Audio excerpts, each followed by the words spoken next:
That is a new motor. We put it back.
Insert all the cable back.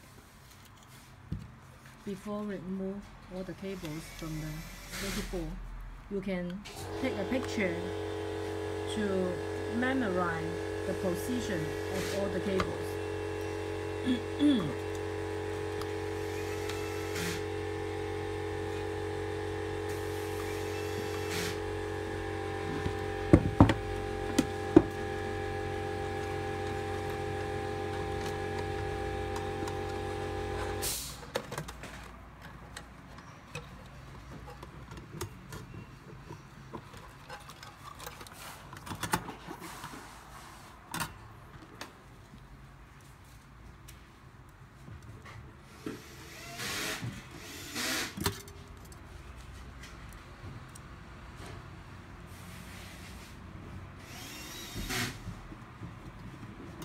Screw back those 4 mounting bolts. That's it.